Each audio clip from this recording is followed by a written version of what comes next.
Mike, did you hear from Lee? Did you hear from Lee? I didn't hear what you said. Did you hear from Lee? No, I haven't heard from Lee. I'll text him. I think we'll probably get started here.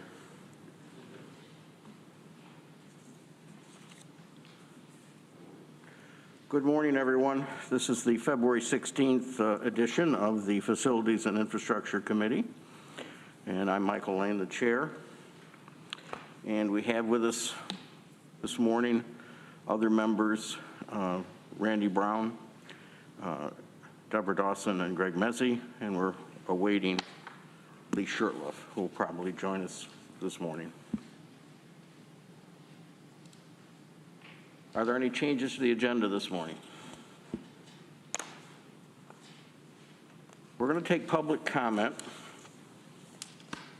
I've got quite a number. I've got blue cards, and I've got 5 people on, looks like we've got 5 people on the on Zoom this morning that want to talk to us. We usually allow up to 3 minutes, but if someone's already said something that you want to say, if we could kind of acknowledge that and make new points, that would be helpful to everybody. Let's start out with Susan Holland. Good morning, Susan. Good morning, Mike. Good morning. Good morning, everybody. Fine, thanks. How are you? Good. How are you doing? Beautiful day. So my name is Susan Holland, just for the record. I'm the director at Historic Ithaca. I'll be speaking about 408 North Tioga Street. Thank you again for having us present to the Facilities and Infrastructure Committee at the December 2022 meeting. We have the same thoughts we did then. Adaptive reuse is the best way forward with this building. In order to have the highest and best use as either a residence or multi-use building, the property should be sold to a private owner. Thank you again for the sale of the Sears Street lots to Ithaca NHS as well. In the conversations that we've had lately, we've spoken to property owners who have experience rehabbing and restoring buildings. They're curious about the structure, what engineering or architectural information is available, and how they can help. In other words, possible new owners will need to get in there, understand the building conditions, bring their own experts, and figure out the estimates to repair based on their plan for the building. We're asking you, the entire county legislature, to support the next steps in this process to sell it. This property also comes with some goodies in the form of incentives. By putting it on the National Register of Historic Places, it's already locally landmarked, tax credits can be used. As an owner can also use the Ithaca Real Property Law. I don't know that many buildings that come with this much good stuff. Another taxable building in Ithaca is also a plus for the city and county. Historic Ithaca is ready to help. We recently worked with the Finger Lakes Land Trust in the town of Enfield to ensure that the historic stone house was protected as a unique and precious building. We now have a preservation easement with the new owner and are working with them constantly on incentives, and it's a win for the community as well as the structure and the new owner. We thank all of you for the support of this building, and I look forward to the next steps, and we encourage you to list the 150-year-old red house at 408 North Tioga for sale. Thank you. Thank you. Next we have Mary White.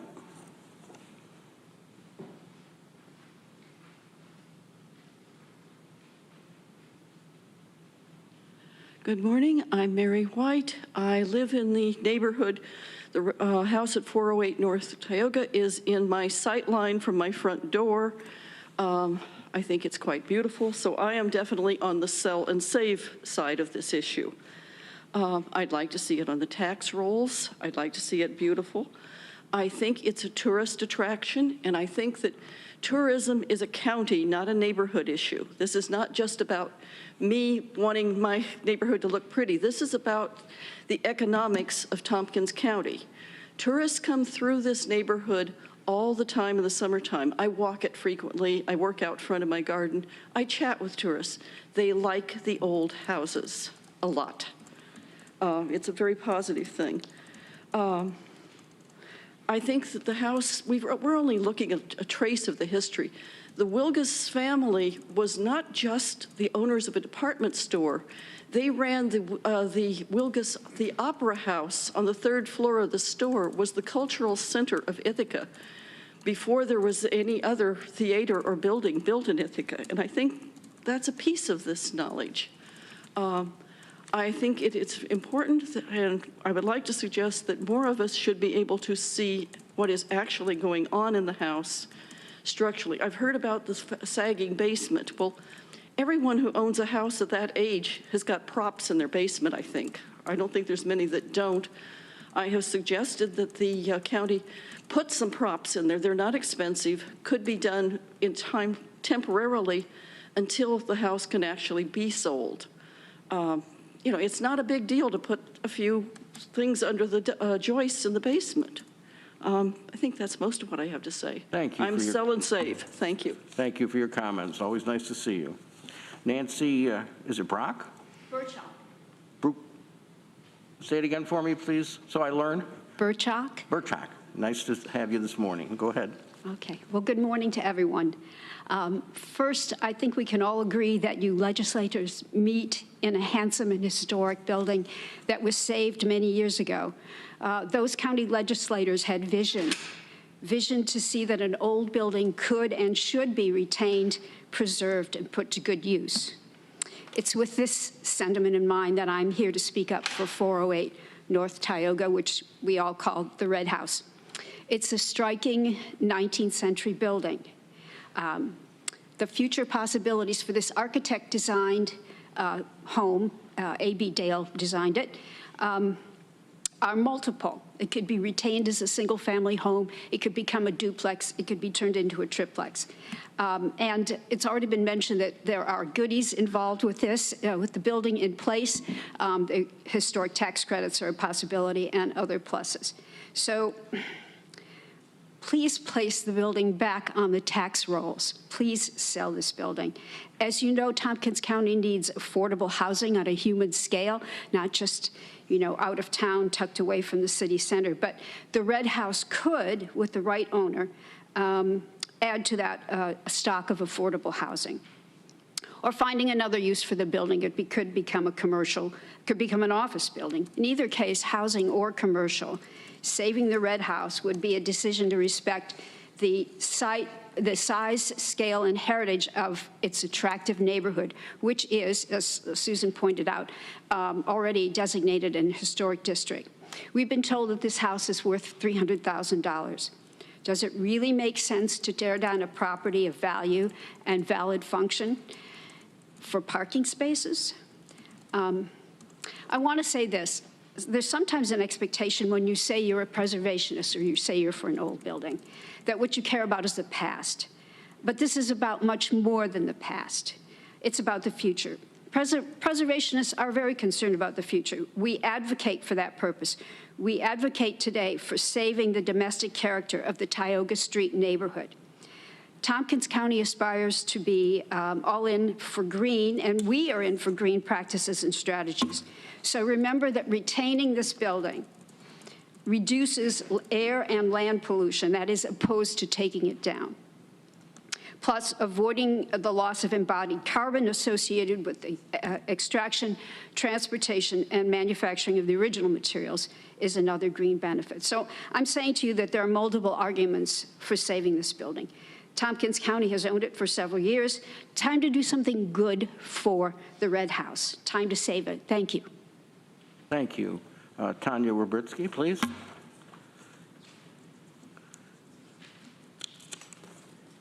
Good morning. I'm Tanya Werbitsky, resident of the city of Ithaca, pretty active with historic Ithaca, but I'm here really as a property owner and a taxpayer in the city. I think, first of all, Tompkins County is to be commended for its foresight, and I think it's a case maybe of good fortune and good planning that properties came available, the Key Bank and the law office next door, to help you strategize for a more functional county government complex, something that works for the many employees of the county and some, I guess, an agglomeration of buildings that will serve your constituents very, very well. It seems that the county has in fact shifted its attention somewhat away from this 400 block of Tioga Street, and that really gives you a chance to think anew about what you are planning to do. It seems that at this moment, you have a high-quality problem. You're very building and land-rich, but let's face it, there isn't any unit of government that doesn't feel cash-strapped. Which brings me to 408 Tioga. I've not seen real numbers. I haven't dug into it. I'm told that in the 2022 assessment, this red house is assessed at about $300,000. The way properties are going so quickly at all price points in the city of Ithaca suggests that this would not be a heavy lift to put back on the market. There isn't any building over 50 years old that doesn't need some work. I've seen pictures of what the basement looks like. Okay, looks a little scary. But again, as a property owner of an old building, I've faced that myself. If you walk on the 400 block, you see that there's a mix of uses. It's been that way for decades. What's really impressive is how it maintains that residential character while serving office functions and residential functions. This has been a home. A family was raised there. If you judge by the history of use of 4 offices in that red house most recently, there's got to be 3 or 4 usable bedrooms. That would sure help a family of 3 or 4 people live comfortably within the city of Ithaca. It would seem that that might be the highest and best use and provide some cash flow in the sale back to the county for the important functions that you are engaged in and will engage in the future.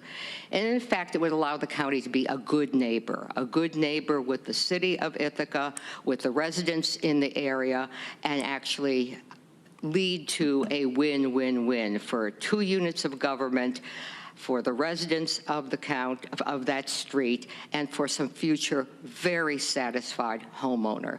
Use the expertise that's available in this room, realtors who we have in the area who are experts in the sale of historic properties, and be a hero. Thank you. Thank you, Tanya. Dan Hoffman?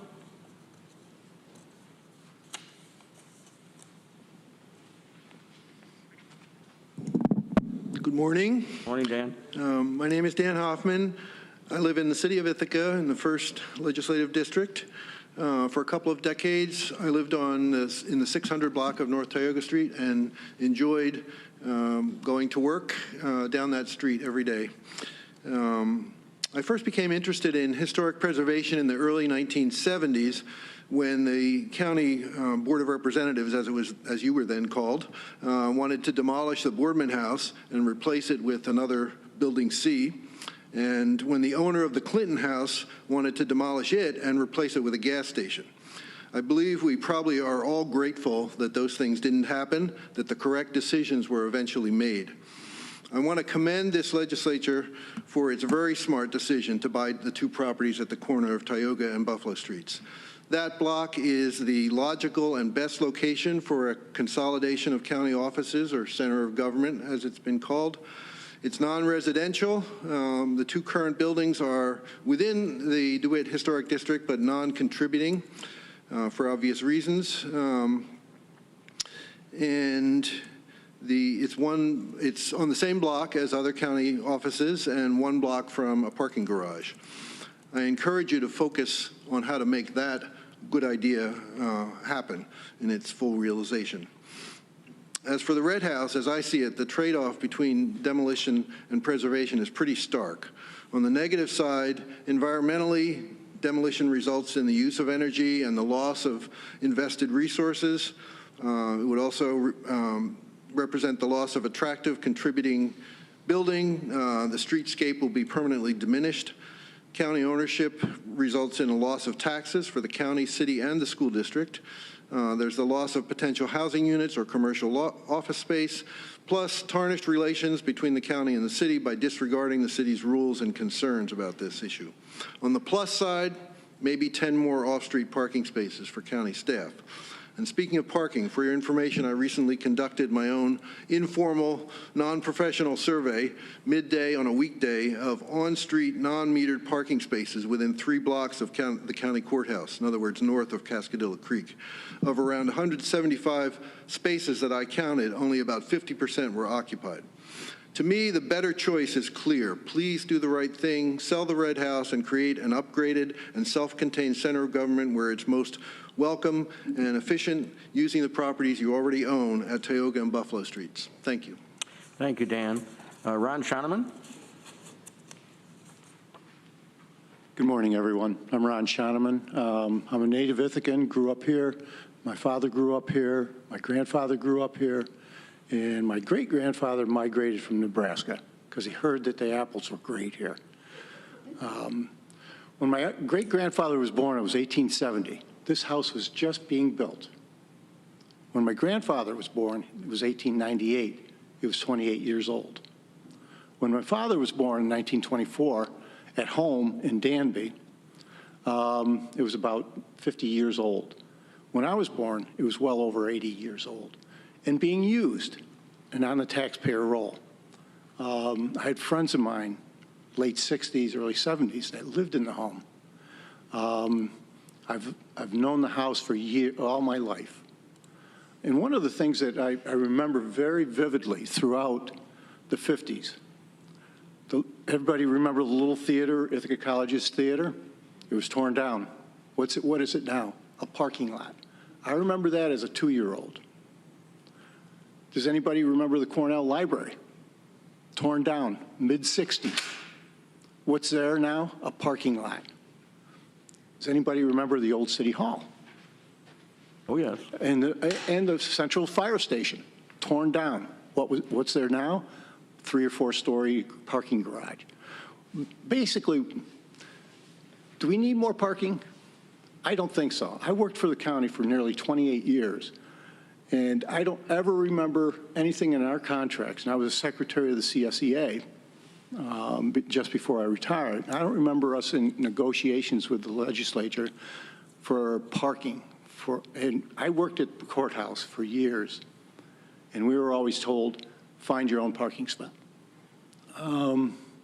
So if it's in the contract now, it's unbeknown to me. I think what we need to do is to preserve 408 North Tioga. It's in character with a whole area. I used to park way the heck down North Aurora Street, gave me my exercise. But I don't think we need to tear it down. And we say deconstruction, to me that's destruction. We're tearing down a house that's been around this area for 152 years approximately. So I want to thank you for the time. Thank you. Thanks for coming and talking to us.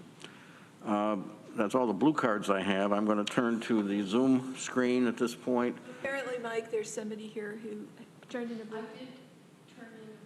Well, if you want to fill out a blue card and send it up after we get... Maybe I've missed it. If I did, I'll apologize. We did Susan Holland and Mary White, Nancy, Tanya, Ashley. I'm sorry, it is here. Must have been stuck.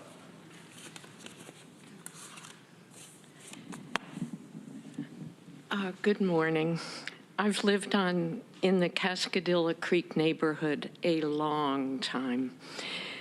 I was there when the city allowed Dr. Baker to demolish 3 houses on Sears Street and pave over that space with an illegal parking lot, a space that's been an eyesore and attractive nuisance ever since. However, this decades-long debacle has a happy ending. In 2021, the Tompkins County Legislature voted to sell the Sears Street lots at their assessed value to Ithaca neighborhood housing for affordable for-sale housing, an act the legislature should be justifiably proud of. It made sense and was the right thing to do. What doesn't make sense is this committee's call to demolish 408 North Tioga, another parcel of the Baker property. You have a beautiful historic house in a desirable, walkable neighborhood that could be renovated into housing or a multi-use facility and is assessed at $300,000. In September of last year, you had a resolution to declare the Red House at 408 North Tioga no longer needed, thus freeing it up for sale and a return to the tax rolls. Abruptly, this resolution was withdrawn and discussions commenced on retaining the property, with several options considered, such as demolishing the Red House to increase parking, or selling the house with a ground lease held by the county, a guarantee of short-term maintenance only. Historic Ithaca has made convincing presentations showing that the Red House is a prime candidate for preservation funding and tax breaks for its renovation. Yet your response has been to call for a resolution to demolish it.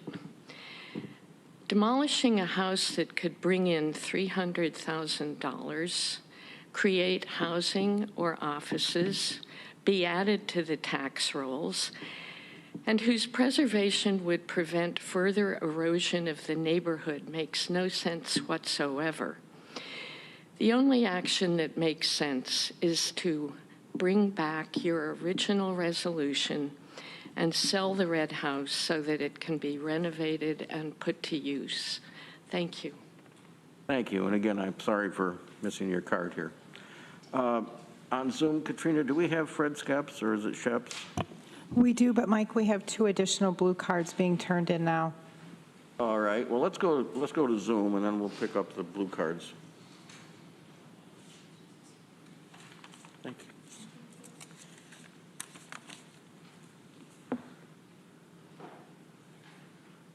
I'm on Yes, Fred. Zoom. Not quite sure whether you can see me or how it works. We see your picture and we hear you fine. Okay, great. So I can. So let me begin then. Hi there. My name is Fred Sheps, and as some of you know me by my recent emails, let me share with you an email that I would like to write my granddaughter in 2 to 3 years. Hi, Margot. Just want to let you know what's been happening with the Red House. It's now called the Red Community House, and it's become a magical place as part of our community. The house serves as a home for 5 small nonprofits committed to social justice, diversity, food security, community building. The Red House is a wonderful example of a mixed-use building. It serves as a local cafe, as a gathering place, as already mentioned, home to nonprofits. It has a transition apartment for asylum seekers upstairs and more. There's now a committed team of folks working on storytelling events taking place in the Red House. I just went to an event where Edith shared with 20 others how Block, Business Leaders of Colors, has changed her life. Last week, 5 of us who are naturalized citizens shared our stories. It was an amazing evening. Talk to you soon. Lots more to share. Is this fantasy or a reality to live into? I believe this can be a reality that we can live into. There are good folks in this community that are willing to make this story or similar stories come true, that are willing to jump in and, as a group or individually, want the opportunity to propose what is possible, to deliver sound business cases that make sense. I'm more than willing to volunteer, as are others, to work with any of our county and city staffs to seek out win-win uses for the Red House. So thank you for the opportunity to share, and thank you for taking the time to listen. And I don't know whether my face is visible or not. Your picture shows up well. Okay. Well, then now you have a face to go along with the various emails that I've sent. Again, thank you. I appreciate it. Thank you for your comments, Fred. Next, I have Mia Pancaldo. I do not have her. All right, then after that, I have Jennifer Minor.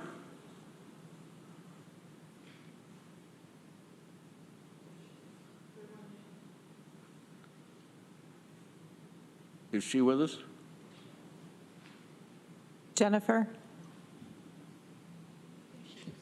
Good morning. Thank you for the opportunity to speak. My name is Jennifer Minner. I'm an associate professor at Cornell in the Department of City and Regional Planning.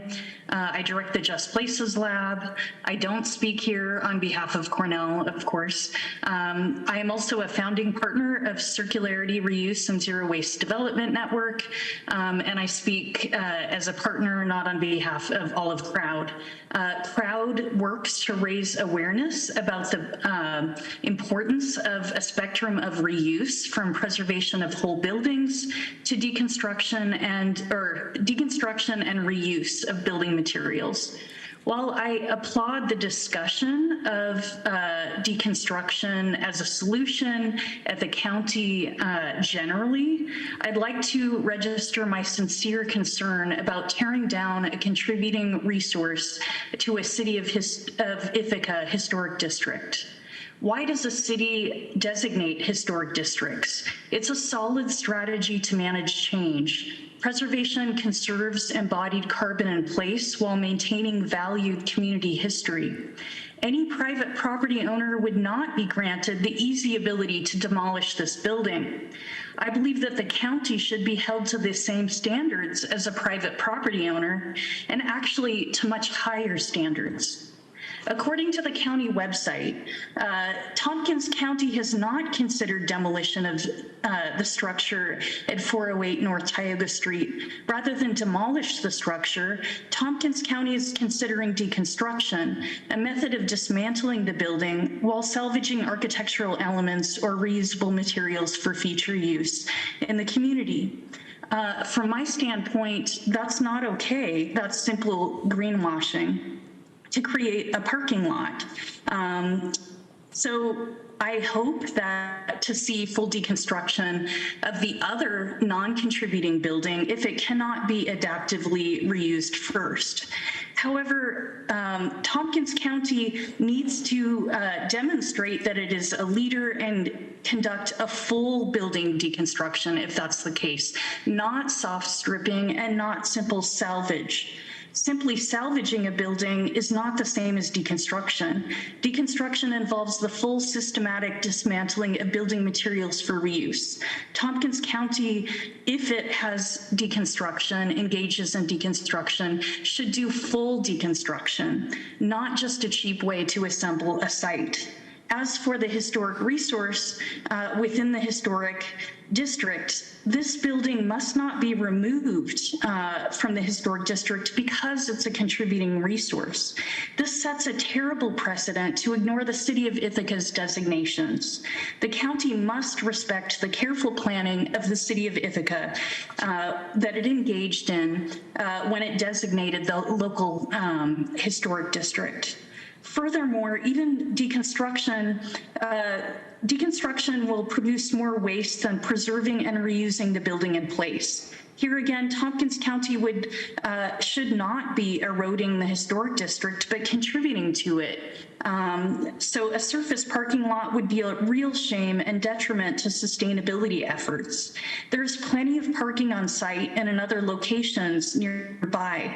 Tearing down a historic building is not good local government fiscal planning. It removes the building from the tax rolls and then subsidizes the use of cars. From my perspective as a planner, that's unacceptable. We must begin to count the embodied carbon within our buildings and understand preservation to be the greenest option. The next best option, when a building cannot be preserved in place, is deconstruction. But that deconstruction is only a good option if the materials are carefully dismantled and reused. I don't believe that's the right choice for a historic building. It does no good to claim that the county is being a good steward and then carefully deconstruct only a small portion of the building and then throw away the rest.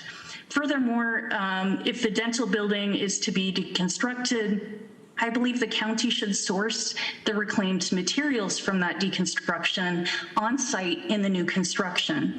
This would be closing the loop and creating a truly sustainable circular economy, and that plan must include the preservation of 408 Tioga. Thank you so much for the opportunity to comment. Thank you for your comments. Peter Salton?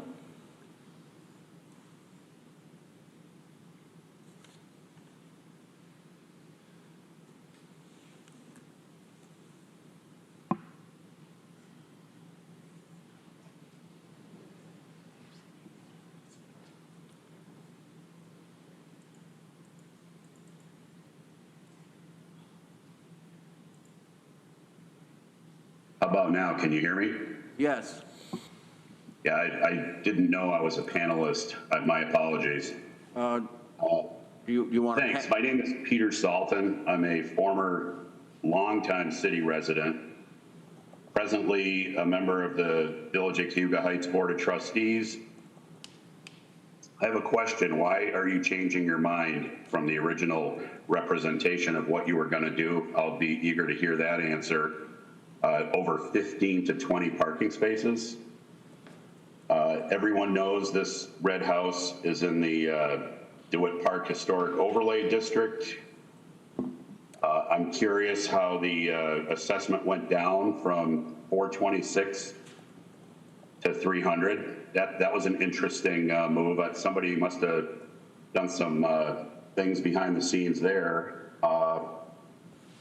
I've seen the history of urban renewal and the blighting of downtown Ithaca through that urban renewal. I've seen, Mr. Shoneman listed all the buildings that got torn down. I don't need to repeat those.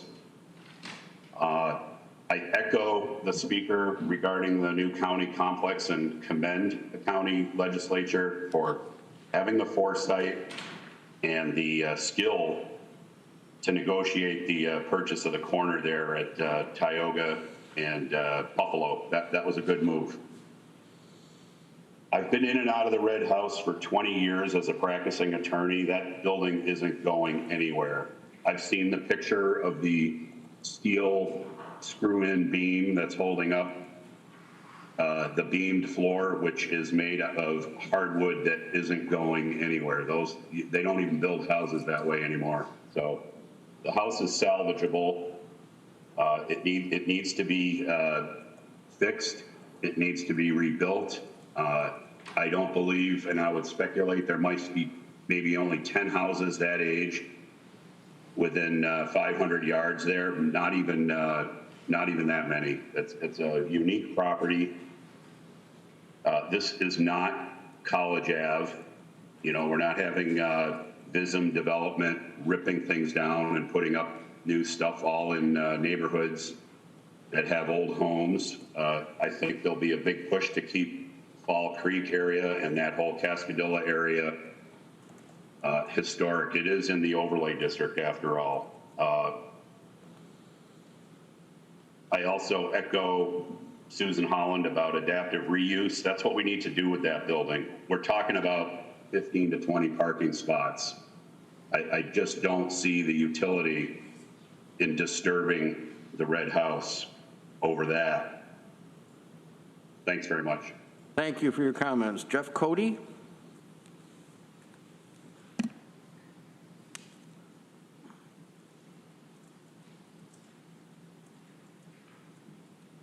Hello, I'm here. Can you hear me? Yes, we can. Thank you. I have recently moved back to Ithaca after being away for many years. I originally lived in the Fall Creek neighborhood 40 years ago. So I'm a newcomer to this controversy. I want to concentrate on a word that we haven't used yet in all of these fascinating, important presentations, and that is the word precedent. It seems to me that this building is within the DeWitt Historic District. That was the first historic district within Ithaca in 1971, as we've heard. At that time, judgments were made about boundaries and what were contributing properties. This was considered one of those contributing properties.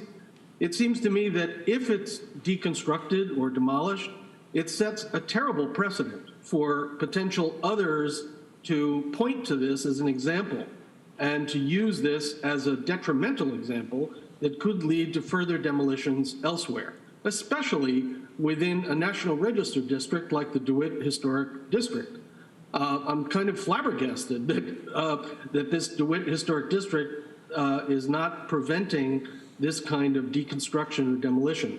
The other kind of precedent that it could set has been underscored by Fred Sheps, Dan Holland, Jenny Minner, Peter, Tanya, Susan Holland, that, there are so many interesting possibilities here. If the county were to organize some sort of charrette for ideas, I would venture to guess that many community members, community organizations like INHS could become involved in setting a very different kind of precedent, the kind of precedent that we've had in some other cases in Ithaca, instead of following the trail of past losses that Dan Holland talked about, the Cornell Theater, and so on. So I urge you to think about this not just as an individual case, but as something that has important precedent, either sending us in a positive direction, as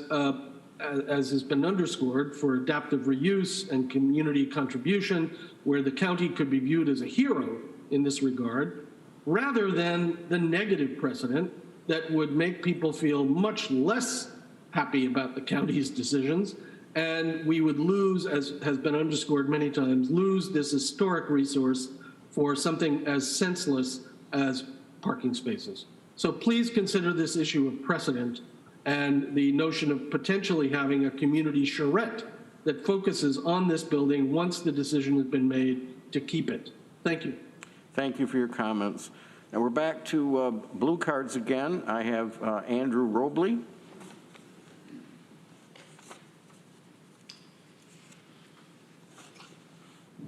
Good morning. Good morning.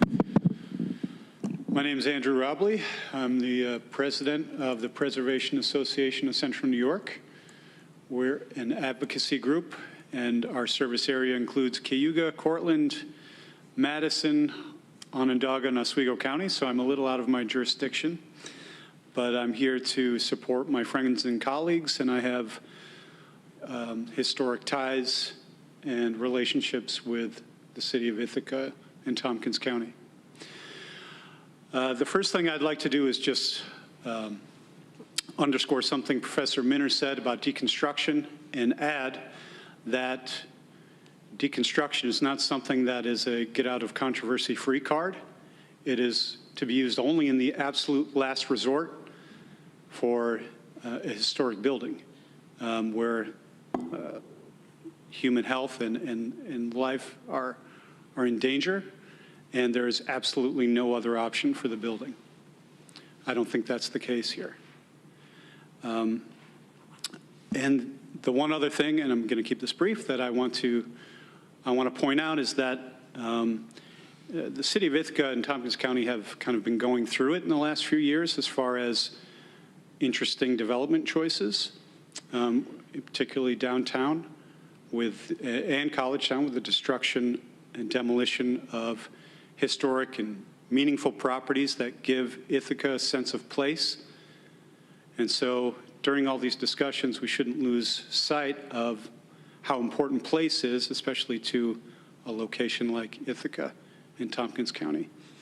And so I think some of the reaction that I feel with my colleagues and that I feel myself to the proposed deconstruction or demolition of 408 North Tioga is this continued march of demolition and the tentacles of progress, so to speak, reaching their way through this place that we all love, and really that makes Ithaca famous and desirable, its sense of place. Thank you. Thank you. Appreciate your comment. Kristen Olson. Good morning. My name is Kristen Olson, and I'm a resident of the village of Freeville, and I've been a resident of Tompkins County for more than 15 years. I'm extremely concerned that the county is considering tearing down 408 North Tioga Street, as many others have pointed out. In a city that is desperate for affordable housing, this building is just too valuable as it stands to end up in a landfill or as a pile of reclaimed parts. I lived in downtown Ithaca for 9 years and probably walked and biked past the building hundreds of times, going to and from my second job on Restaurant Row. Then in 2015, we did what many young families do. We moved to a more affordable community. Even with 2 full-time earners, we could not afford a home downtown for our family of 3. This serious lack of affordable housing is underscored by the fact that roughly 1/3 of county employees commute here, not just from outside the city, but from outside Tompkins County itself. Tearing down a historic building that could easily be converted back to residential use or office use just doesn't make sense in this context. Among the objectives stated in the county's comprehensive plan are to preserve and enhance the distinct identities and historic character of existing communities, and to promote more housing and mixed-use development in development-focused areas, which includes downtown Ithaca. The housing chapter of the plan further states that Tompkins County should be a place where housing is affordable, safe, energy efficient, and appealing. 408 North Tioga can meet all of these criteria if a private developer is allowed a chance to rehabilitate it. In its published statements on this matter, the county has cited a need for additional staff space downtown and a desire to create a center of government, stating new and adapted facilities increase the opportunities for centralizing staff and services, as well as allow for significant green energy enhancements. I would like to see the county realize that goal by creatively adapting existing buildings to meet its current and projected space needs while maintaining downtown's distinctive character. If the county cannot rehabilitate and repurpose 408 North Tioga Street, then please list it for sale and return it to the tax rolls. Our community has many talented architects, developers, and tradespeople with the expertise required to care for a building like this. A private developer may also choose to take advantage of historic rehabilitation tax credits that are unavailable to the county. This is a solution that reflects the mission and vision of the legislature, and that will work for the county, for the taxpayers, and for the historic DeWitt Park neighborhood. Thank you. Thank you. That's the last indication I have of people who wanted to speak, unless Mia Pancaldo arrived. Okay. I want to thank all of you for coming in this morning and talking to us. It means a lot, and we do listen. And a lot of us have backgrounds that know about this neighborhood, and it's not, these kind of decisions that we take are not taken lightly. So we appreciate your being here. We aren't going to take any action one way or the other on 408 today because there's a seeker study under process, and that will not be ready for today. But there will be plenty of announcements if we move forward with any kind of a decision in the next couple of months.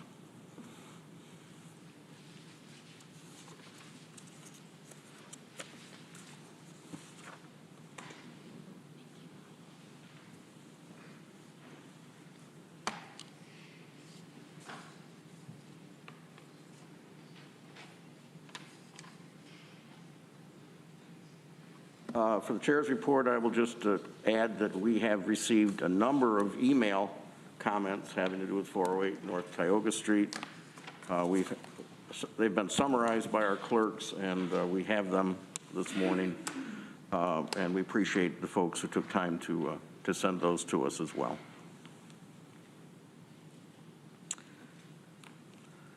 Norma Jane, do we have a county administrator's report this morning?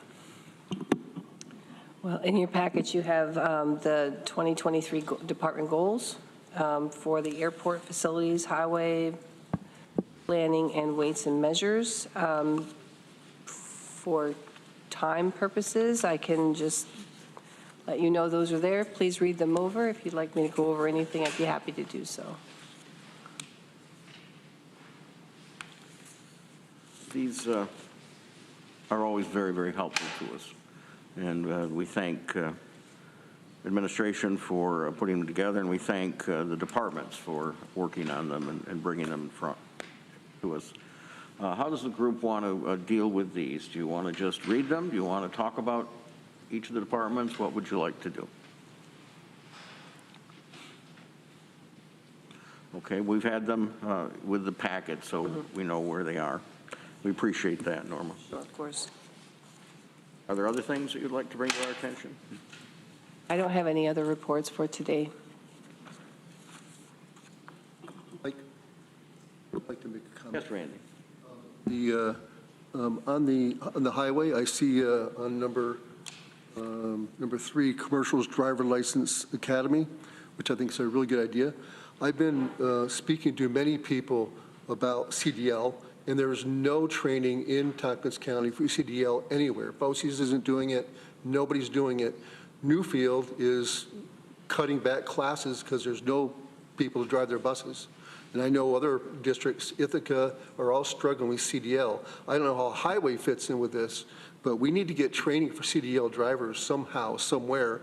And for whatever reason, it's not happening. So I just want to offer that. So. Yeah. Thank you, Randy. Randy, I couldn't agree more. And, you know, we've been trying to get some funding to put a training site up at the airport, as I'm sure you're aware.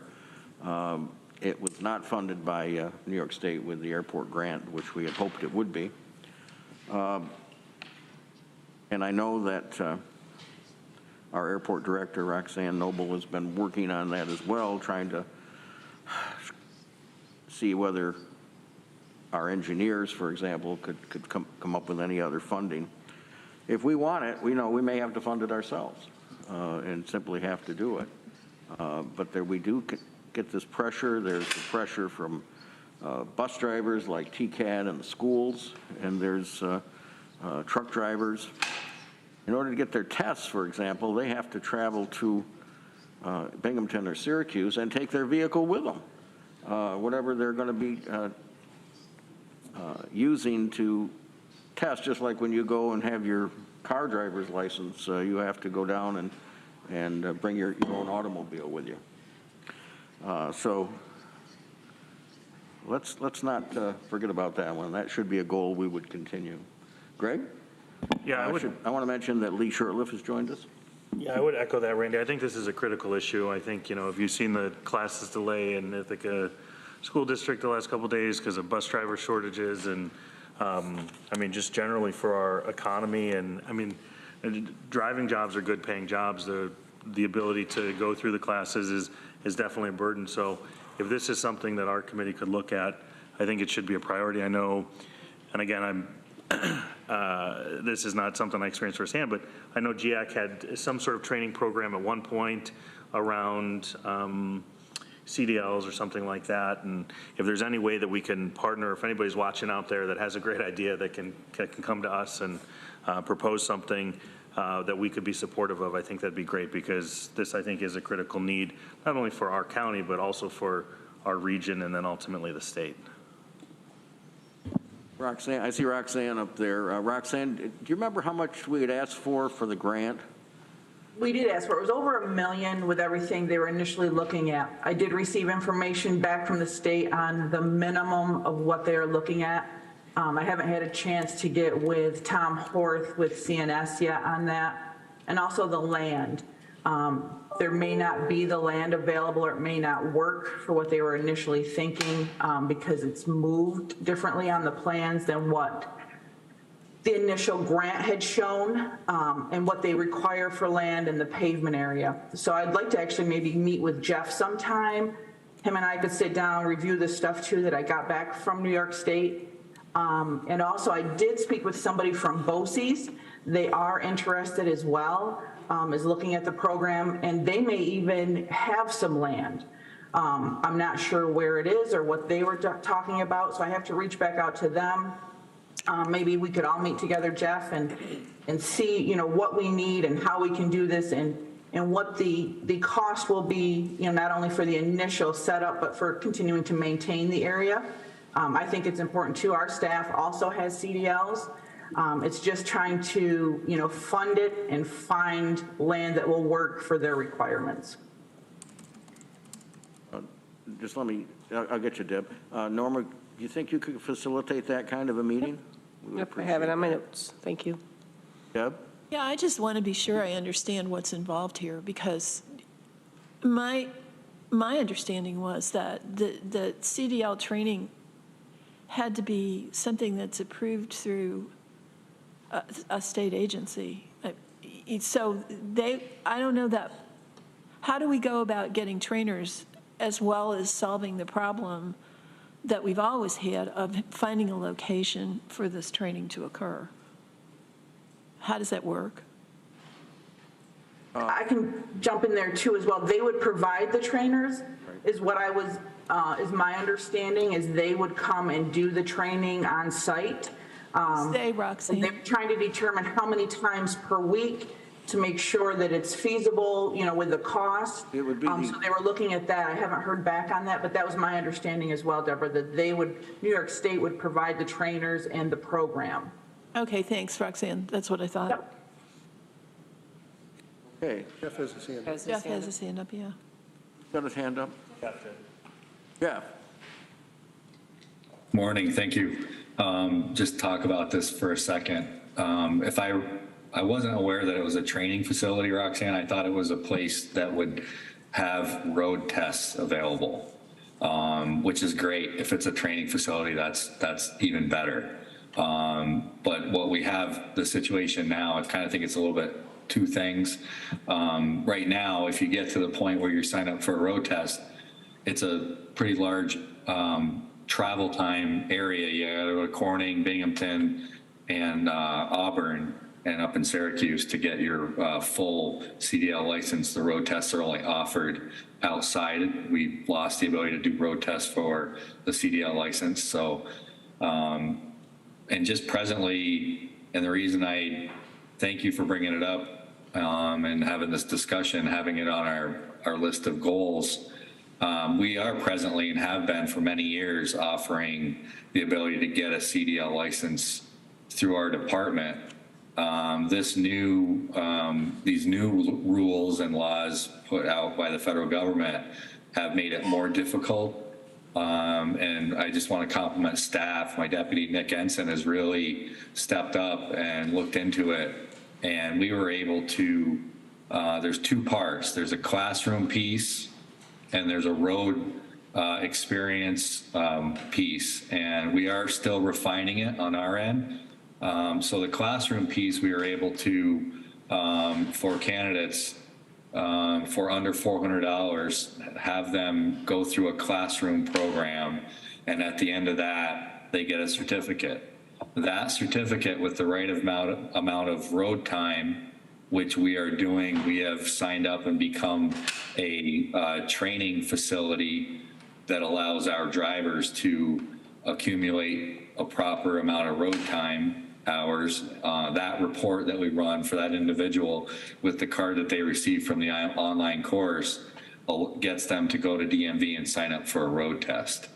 That sounds like it's a step process. It does take a lot of time. Everyone's time frame on that is different. But as early this year, we've had 3 or 4 be successful in doing it through that process. So it's still a learning curve. It was a big learning curve the first person, but we've been able to do it. And that's kind of the approach a lot of highway departments are using across the state. We actually learned about that online course through discussion through different counties, and Tioga County actually is the county that we first heard about that. So I just want to clarify all that. Thanks for the discussion. Let me know if there's any questions. Thanks. Thanks, Jeff. Jeff, I think initially we had put in for more of a training facility with a building, a small building on site that may have a restroom facility or a small classroom if need be, and I think that was reworked. I think things have been reworked multiple times. And then BOCES was talking, they could maybe do the classroom. So I think maybe if we get us all together in one room and we can look at all the opportunities and possibilities and see what we can do to maybe move this forward. That sounds like a plan. TCAT would appreciate that as well, I think. Oh, TCAT and towns and villages that have training. So anybody who wants to think about what the need for CDL is, just stand next to Route 13 for an hour or two and watch all the large vehicles that pass.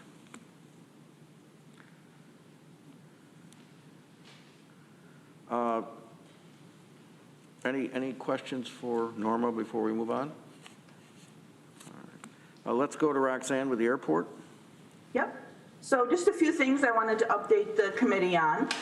We received 12 applications for our marketing position, which I think is really good. There's some really good ones in there. So we've begun the initial interview process. I'll keep the committee up to date on when we move forward with that. We are continuing our communication with our current airline partners We've been really struggling to get leases with them. We haven't had a formal lease with any of our airlines in many years. And of course, it began pre-pandemic, and then everything went crazy, so there's multiple changes. We've been working with our consultant we currently have on staff, Recondo and Associates, to complete these agreements. We just really think it's important to get them in place, looking at possibly a 3-year agreement with the option to extend for 2 years. So Recondo has put in a lot of extra work on that to try to get these finalized within the next few months. Our goal is June. They'll go to the county attorney for review as well to make sure that everything looks good. But it's quite an extensive document. Recondo's also been working on the Air Carrier Incentive Program. This is something that we did a resolution last year. Again, if we get into negotiations with an airline, if they look for any fees to be waived, this is something that we can discuss. But again, nothing will be finalized or approved until I bring it back to committee and full legislature for their approval. Some of the options that Recondo have come up with would really, wouldn't even affect the overall budget because of how things are worked throughout. And I'll share that as that becomes more available or becomes an option. But again, we're continuing to talk with the airlines and looking for any opportunity we can to increase our current air service. We're still in discussions with United on Dulles. So we're just continuing to work and trying to improve our current service as well as get additional service. So Recondo has provided some additional work because it's stuff that needed to be done before the strategic plan that in the business plan, which the county had put in money to our budget to fund for this year. I'm working on getting that put together for an RFP. There's a few people I'm going to have review that and then get that sent to purchasing so that it can get sent out hopefully within the first quarter. We'll get responses back and get somebody on board early in the second quarter of this year to help us determine what we need to do, how we need to move forward. And I'm going to hopefully do it in sections so that we can pick and say, this is more critical, this is important, we don't want to do this. I think that's something that'll work very well on what we're doing moving forward. So this, with Recondo, they're actually doing part of the pieces that might have been in our strategic plan. So to fund that for them, I'm either going to possibly pull some money from the airport fund balance or determine if part of this would have been from the strategic business plan, use some of that $200,000 if need be. Right now, I don't know what that exact cost will be as they're finalizing everything. It won't be a huge amount, but I think we can cover it even with other things if I move them around in our line items. But I just wanted to let you know that I've asked them to do some additional work because we do have meetings with airlines, and I wanted to get the information prepared for them ahead of time. And again, the request for proposal, I'm working on that. Hopefully by the end of next week, I'll get together with a few that I'm going to have review it and see if there's anything additional.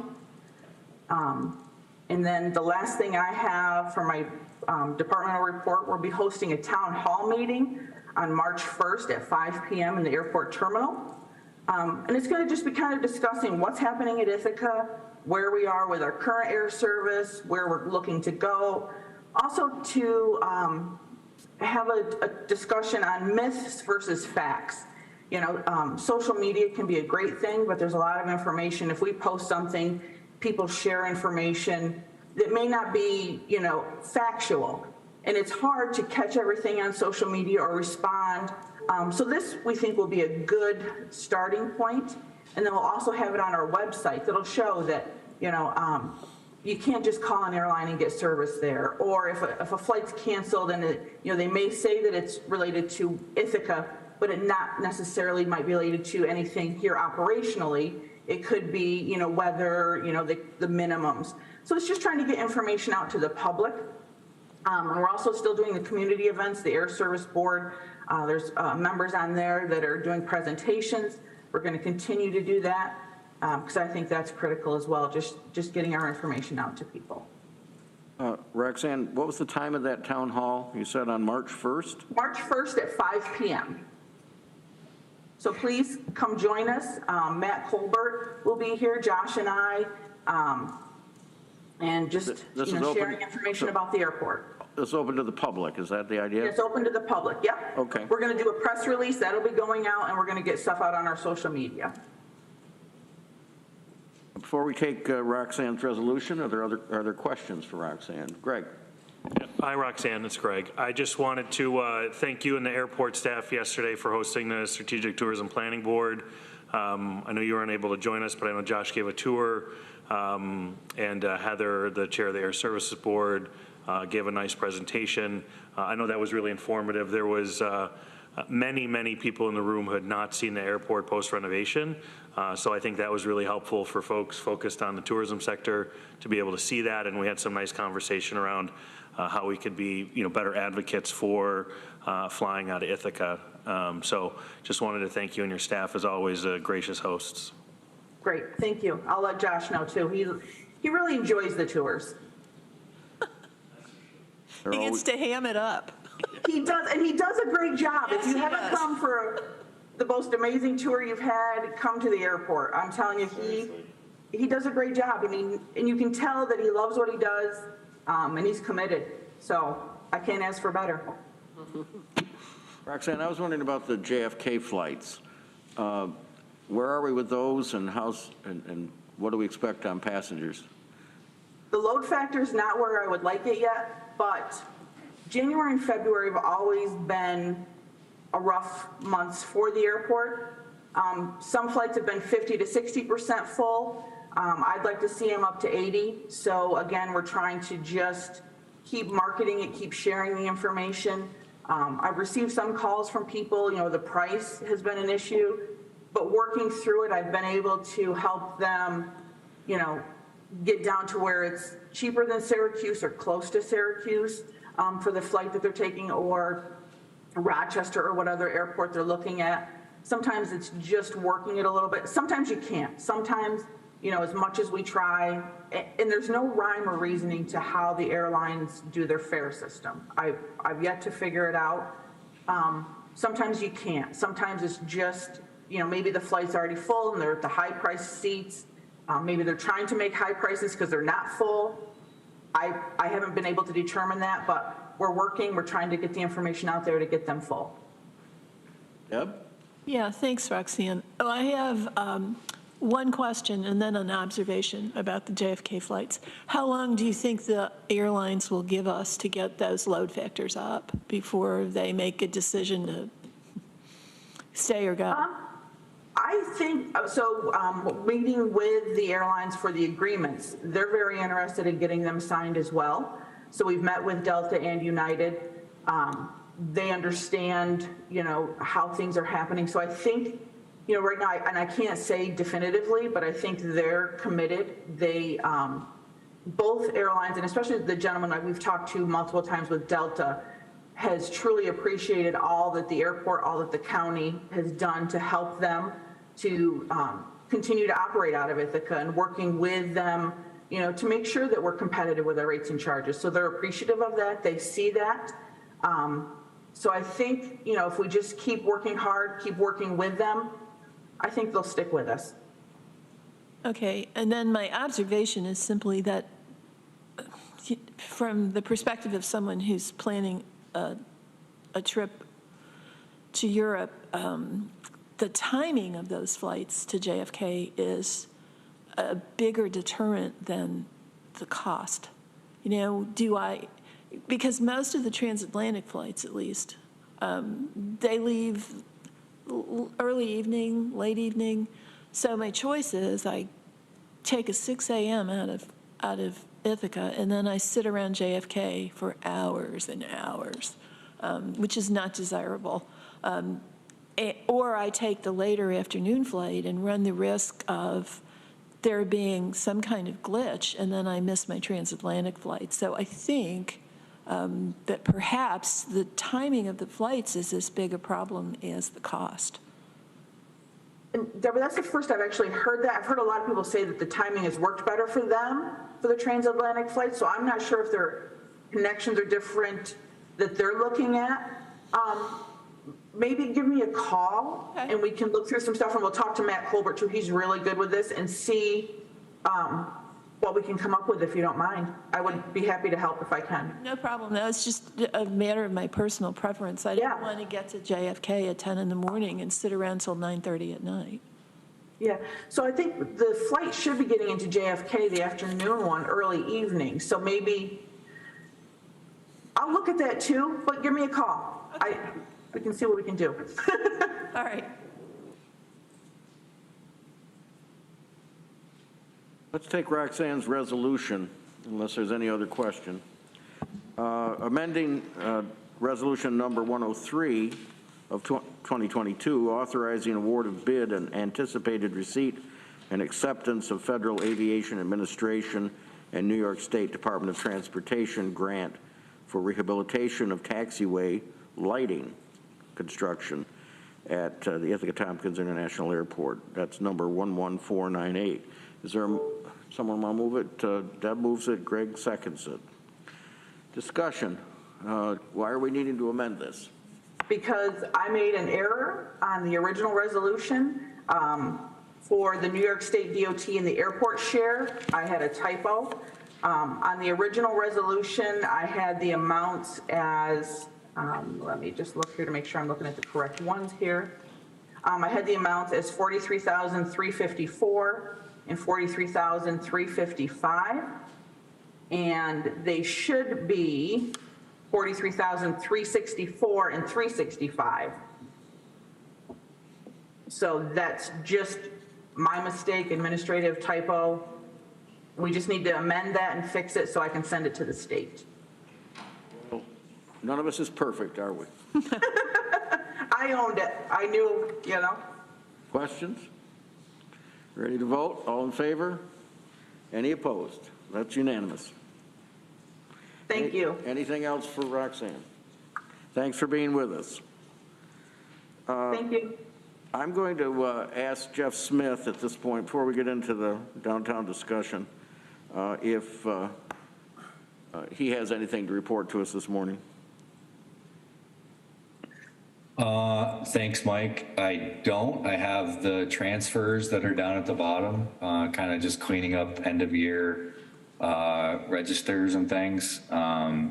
The one thing I was going to mention was that I heard this week from Dryden Rail Trail Committee Representative Susan Ashdown talking about the soon-to-be open game farm rail trail and East Ithaca Recreation Way connection, and they want to have a celebration sometime in May. And I let her know that, you know, we could certainly accommodate that, and we would likely shut the road down for a few hours in the morning so that they could do that and then get the word out. As far as the only thing I asked of her is that when they do determine a date, that we get at least a week's notice so that we can let all the people, all the travelers be aware as much. It's not a bad detour. It shouldn't be for a long amount of time. I think it'll be a worthy celebration of that opening. That's all. Thanks. I heard at ITCTC yesterday from the town of Ithaca, I guess it's the engineer, that they were waiting for NYSEG to electrify the street light, and they were still waiting for some of the equipment to come in. Okay. I had one question for you, Jeff. First of all, was there any questions on the budget adjustments that are on the agenda? Okay. I think I sent this over to you. I had Fred Balfour out of my area talking about Warren Road, and he was concerned about the markings when we get snow being not being able to be seen. And I wondered if anybody had looked at that in response to his question about I don't recall that exact email. I know it's a recurring issue. Warren Road from 13 out towards the airport has in recent months, like almost all of the work construction season last year, some people call it summer, the village of Cayuga of Lansing was undergoing a water line project. Most of the work was off the edge of the pavement, but it did create a lot of extra turning and whatnot with some equipment. So I wouldn't be surprised that there's some, not improvements, but some maintenance needs to be done on some striping along that road. Is that the section he's talking about? Yes, I think Do you it know? is, yes. I don't remember hearing anything, and I don't recall that name. All right. As far as receiving an email. Well, if maybe I didn't forward it to you. I thought I did, but we can follow up on that because Fred raised it again with me. Yeah, we have a vendor, just as a broad statement that we work with. It's in our material services. We rebid it every year. It takes a lot of coordination, as you can kind of imagine, with the work that we do, getting restriping of roads and things, and then the vendor also has some delay sometimes in getting to the work that we lay out for them. So it's a struggle, but highlighting certain areas really does help us to pinpoint that. We are aware of that section of Warren Road needs, and it's so wide, there's a lot of white line, different lane markings through that area. It's 4 lanes in some of it. There's also a turning pocket that has what we call a gore area that has bars of yellow paint. So there's quite a bit there. And like I said, we're aware, and we really want to make sure that the construction is kind of done before we go to that. We're actually looking at resurfacing that section of road. So we wouldn't necessarily want to do a real bang up job of striping it all, but if it needs something to get us through, we'll definitely do that once weather breaks in the spring. Thanks. Randy. Yes, Jeff, thank you. 2 things I wanted to pass on. Thanks for doing some ditching along Van Kirk Road. A couple of the property owners contacted you, and they're thankful for what you did. I got an email from one of them. But also, I got a question on trucks, large trucks spreading manure going on a lot of roads. I don't know if you've heard this story or not. But on Applegate, they counted 90 trucks in 5 days carrying manure to spread. And I don't think there's weight limits on those roads, but what are your thoughts on that? Are there roads that you don't want these large trucks to go on? Or is it just, it's a county road and they can go wherever they want? How does that work? Generally, agriculture is exempt from any postings. If we were to post a road, if it came to an agricultural transportation, they would be exempt to any posting we put on a road. We have a lot better luck. I was not aware of that, but I would look at the route they're using. Sometimes it's unavoidable to get to the fields that they're heading to. But a lot of times, in the case with many, focused transports of heavy loads, we go to the source and we try and talk to them and try and understand and let them know what we want. And we almost universally get really good response from that. If there's no other way around, then it is what it is. But sometimes it can help too to just maybe vary the route a little bit or use a different route entirely. They claim there's some road damage being caused by this. I'm not positive about that. I just want to share it with you. What's happening is a lot of these farms are being bought up by larger farms, and they're paying quite a bit of money per acre to do that. So it's becoming a new land for them to farm. Usually it's for animal feed that they're doing most of this for, because it's milk farms, those types of things. I'll look into that and speak to those people, and I'll follow up with you. Yeah, I do know there's at least one block, maybe 2 blocks of Applegate that we're getting to it this year. It's in rough shape. All the other sections of Applegate we want to make sure we take care of. It's relatively in good shape and has been recently worked on and paved. So interested to know more about that. Thank you. Jeff, there was a fairly lengthy article in one of the newspapers last week regarding it. I think the Ithaca Voice possibly, that explained the neighbors' concerns over the weekend. Okay. I'll find it. Yeah. Yeah, just to clarify, the state of New York dictates how much space per head you need to spread manure. And what's happened, and it's been happening in northern Tompkins County in Lansing, is that a lot of people are leasing their acreage to these CAFOs from, say, Cayuga County, where they have several, and they store their manure until the weather and the ground conditions are right, and then they come down to these leased properties and they spread their manure. And that's probably what you're having to deal with, and it's really unfortunate. But as far as I know from my limited experience with the Ag Committee up in the town of Lansing, and Soil and Water as well, is that there isn't a heck of a lot we can do to stop it. So, yeah.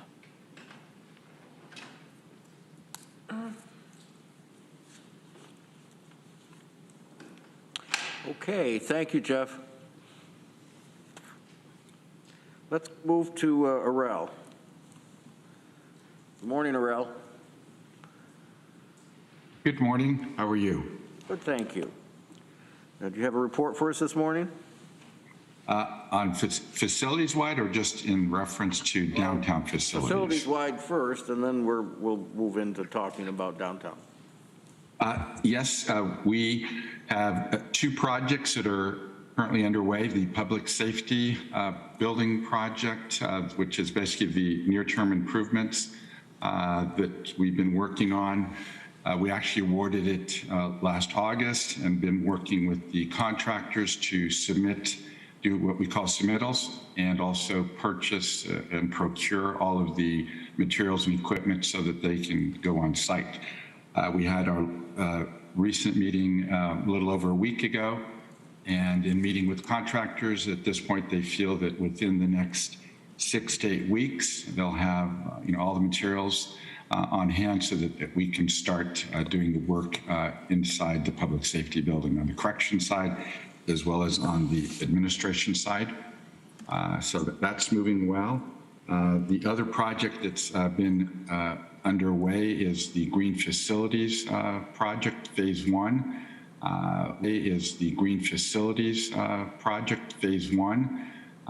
We've done work in almost every building. Lighting was one that took the longest. That is almost complete now. We did the walkthrough of the health department yesterday. And so for a period of several weeks, there'll be a slight pause as contractors are gearing up for the larger projects such as geothermal here at Public Works.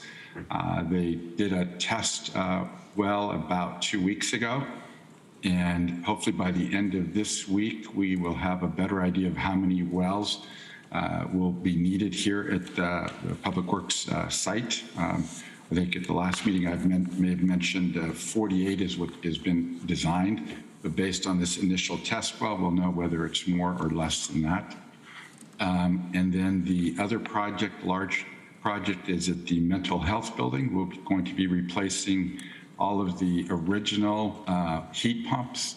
There are about almost 50 of them throughout the building with variable refrigerant flow units that will go very close to where the existing heat pumps are. And so we're doing actually late afternoon today a walkthrough with the contractors through the building to do some further investigations of locations of these VRF units. And then one that I forgot is the library. We are replacing all of the 6 rooftop units. They're very large units on the roofs there. Those have ordered the equipment through the contractors, and the work is projected to occur this August. And we've met with the library administration.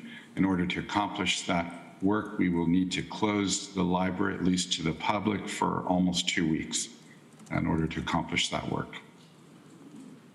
So those are highlights of the Green Facilities Project. We've got to close the library for 2 full weeks? Yes.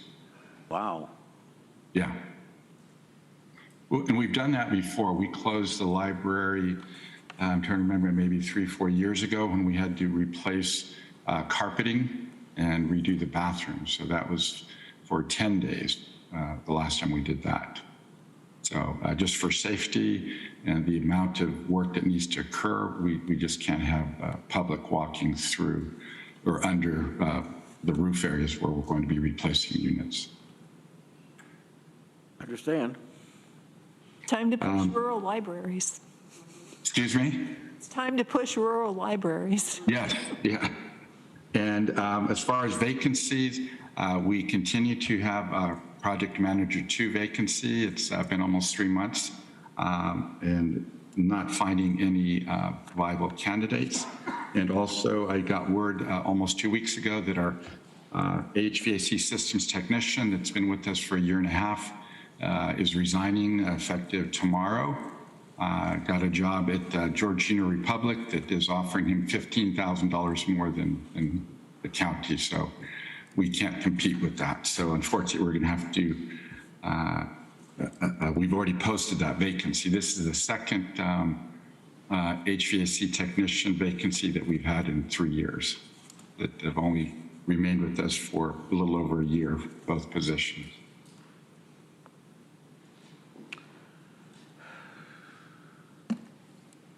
I don't know what to say. So many places are looking for people. Right. I don't know whether there's such a thing as headhunters for those kinds of positions or not, but I suppose Ruby would be the person, Ruby Pulliam would be the person who would talk to. Yes, we've spoken. She indicated that the compensation study that's underway will hopefully, look at, we'll be looking at these positions and hopefully, try to look at what the market is paying for, similar positions. Okay, thank you, Aurel. You're welcome. I'd like to get into talking about the downtown facilities. We've added the copy of our schedule on here, of course, that actually Ann Corman asked us to do that with each of our minutes, or not our minutes, but our agendas. So that's why that's there. If we get into talking about the Red House, should we be talking about a sale of it, for example? Bill, I understand that we're allowed to go into executive session for that? Yes. If the proposed acquisition, sale, or lease of real property could be substantially affected by the value thereof, given what's being discussed, you can do it. So I would think that if there are elements of our discussion that have to do with that, if the committee chooses, we would then go into executive session. But since we wouldn't want to probably do that until the end, why don't we take the minutes and get those done? We have people waiting. So we don't have to come back out and do those if we go into executive session. Deb, did you move them? Yeah, I'll move them. It's seconded by Randy. Discussion about the minutes. Those in favor? Any opposed? That's unanimous. Mike? Yes. Yeah, I think the issue of whether or not we're willing to work with the community or work with Historic Ithaca to try to find a buyer is an issue that doesn't belong in executive session. But I think as we proceed through our discussion, if we have thoughts about how much we could sell this property for, or what the economic impact is, or how viable a sale for a particular use would be. We need to edit ourselves and not talk about that in public. I think that's the stuff that belongs. That's where we would need to go into executive session. Yeah. Okay. So, at our last meeting, there were 7 legislators, and the members of the old committee and the members, the 2 new members. And in our discussion, we came to the concept of deconstruction of this as a consensus. And of course, since then, we've had an awful lot of comment about this, not unexpected, I should say. And we thought we might have the seeker update by this meeting. However, in the interim, the planning department felt that there were issues that were more complicated and than that. And I don't know, Norma, do you want to speak to that as to, or I shouldn't, we've got Katie here. Katie, do you want to talk about the seeker and the timing and what's going to be needed here? Sure, Mike. My understanding is that seeker has been somewhat paused at this point until we get clarification from land use attorney as to what the county's obligations are under seeker and clear guidance from this committee as to what would be proposed on the site. Well, I thought our direction to you last time was the range of options, including deconstruction, and that we were proceeding with the seeker. I didn't know we were pausing it. That was my understanding from Lisa. Okay, I don't know, is that the understanding of the committee? We talked about pausing it. Yeah, we did talk about pausing it. We talked about pausing it at our legislature meeting, as I recall. There are some issues that, again, we might not want to be discussing in open session, but I'm comfortable with the pause. That was my understanding of where we ended up after our legislature meeting and our executive session. Okay, if you say that, I didn't understand that. All right, go ahead, Katie. So you're just waiting for some different direction from us then, is that correct? That's correct, Mike, yep. All right. Since our last meeting, we've had a tour of the 2 buildings at the corner of Tioga and Buffalo Street, the present Key Bank building and the what we refer to as the Wiggins building or the law office building on Tioga Street. And I wondered if folks wanted to comment at all on that tour and what your thoughts were. Randy? Sure. Aurel, thanks for setting that up. It was very interesting to go through there. The Key Bank building was quite a building. I wasn't expecting to be that sturdy a building, but I guess it was built as a bank originally, so I guess that would make sense. But it's a nice building, and it's going to be vacant in the not too distant future. And if I understand correctly, it's going to be probably 3 to 4 years before, if we made a decision today that we're going to be building anything on that corner. So it may make sense to find some use for that building in the interim. The other building, the brick building, I didn't see any reason to maintain that building for a long period of time. I don't know if it makes sense for us to talk about what we're going to do with that building. I don't think it would be wise to put any county staff in there. But I do think that the Key Bank building should be looked at, whether we even want to tear it down. But I think it is a useful building. So much for that. Yeah, was that a hand? Yeah, maybe it's just me, but it seems like we're going about this kind of backwards. I think the first decision that we need to make is, are we going to put the center of government on the corner of Buffalo and Tioga? Or are we going to put it where the old dental building is? And so I think that's the first issue. And that assumes, as Mr. Mezey gave me the stink eye here, that assumes that we're going to put the center of government in downtown Ithaca. And so, you know. That's a good point. My feeling is that the course of our discussion should start with, where do we think, assuming we put it downtown, we're going to put the center of government? And if, as I suspect, the decision would be that we would put it on that corner, then we need to decide, just to diffuse the community pushback, what we're going to do with the Red House and what we're going to do with what's left of the Tioga Street lot. We have had a number of discussions, Deb, and I don't know if I'm totally with you there, because I think there's enough questions and the F&I, and people please correct me if I'm wrong, as to whether we want to go ahead and build a big building or not, a big center of government building, and try to put everything in it.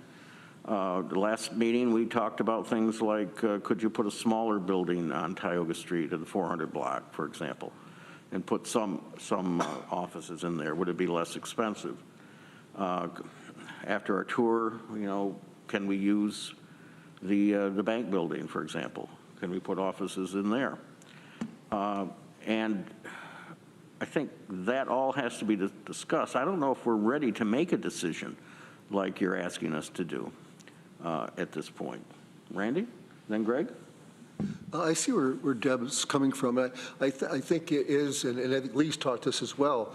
I mean, you take step one, then step two, then step three, but we've got to determine step one, right? Yes. So the in looking at the Baker and Red House lot, and we've sold off a part of that to Ithaca Neighborhood Housing, which limits further what you could do on that lot. And then we're taking down, of course, the Baker building, which, and then what's left, right?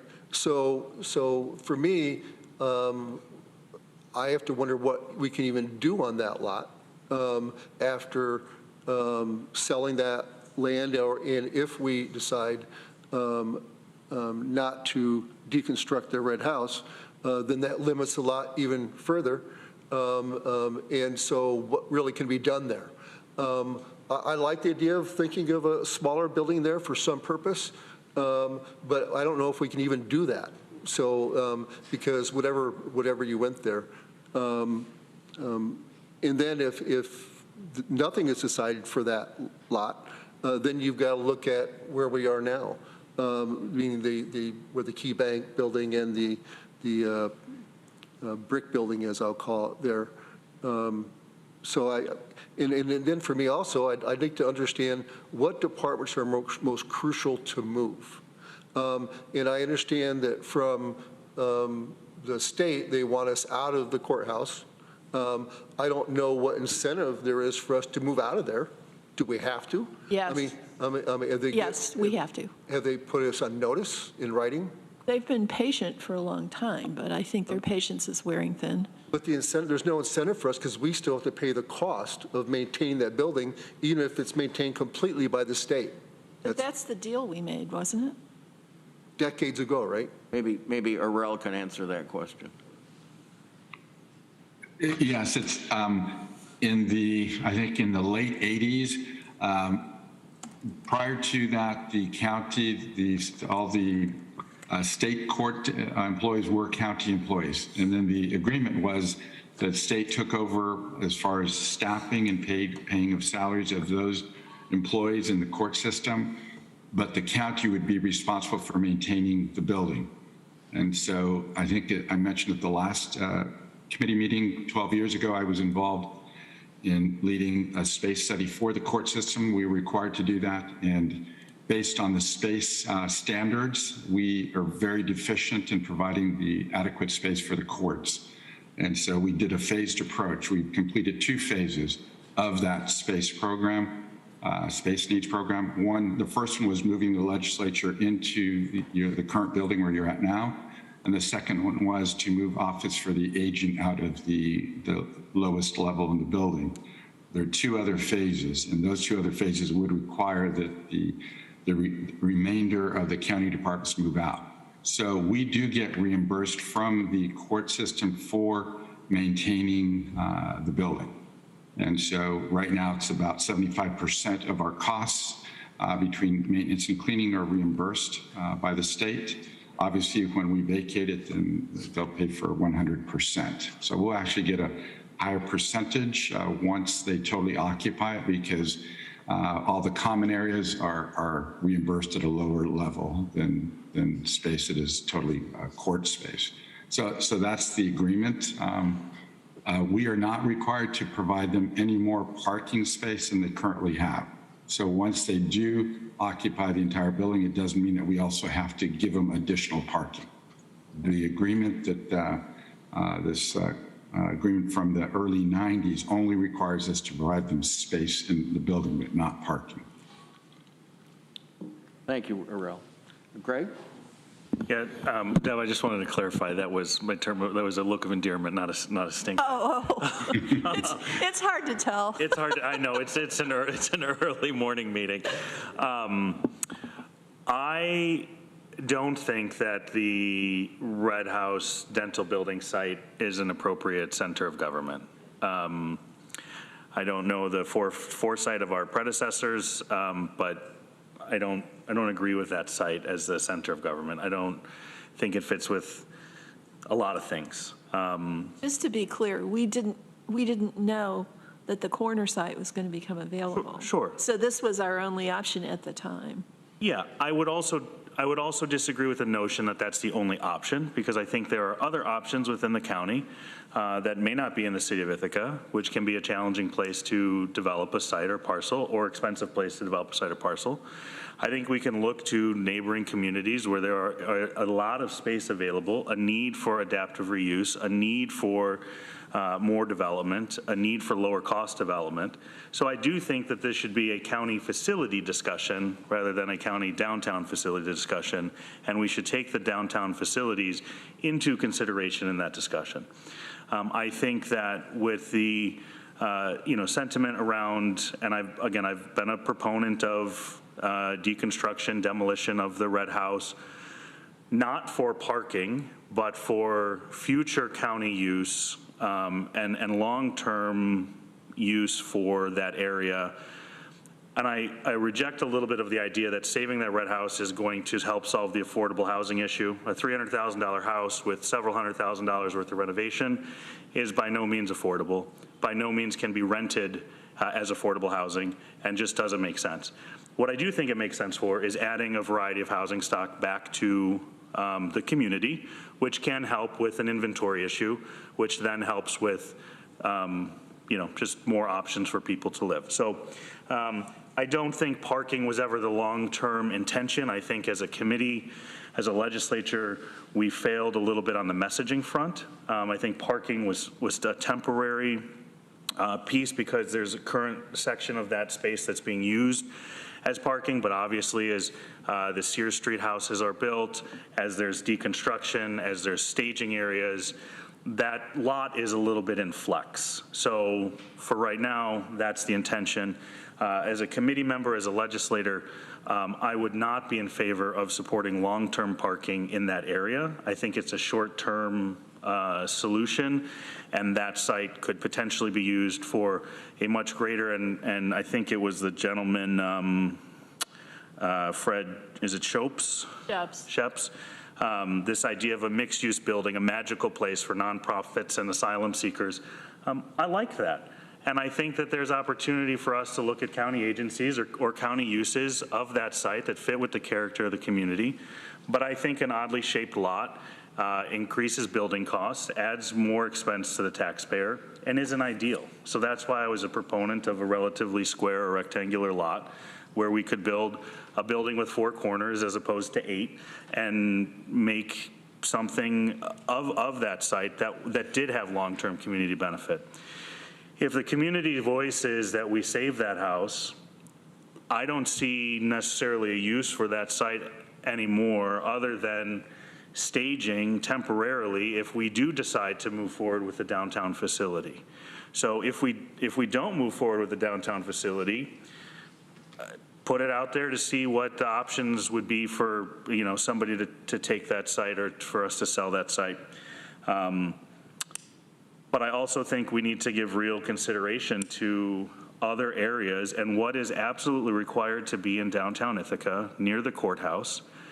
And are there opportunities where there's plenty of surface parking, where there's opportunity to move things like the DMV, to move other services to a real true campus that's accessible on a bus line near a major highway that has plenty of parking for staff and people that are coming from all across the county to visit. I think we need to look at that. And I think downtown Ithaca is very limiting. So I think we need to take a step back for a second because maybe those corner lots is not the solution, or those corner lots are not the solution. So I know I've been long-winded. I appreciate you entertaining my thoughts, but I think we really need to look at county facilities as a whole and not rush into just a corner because we have them. Just because we have them doesn't mean we necessarily should be doing something with them, because there may be options that are worth exploring. I've been a proponent of our empty mall for a long time. A lot of space up there. We've seen what Hugo Medical has done up there and adaptive reuse. How great would it be to have a complex of health, government, shopping. Gosh, there's hotels up there that could be adaptive reused to some sort of housing facility with supportive services nearby, with plenty of parking on a bus route near a major highway. I just think there's a lot going on, and we should look at other places outside of the city.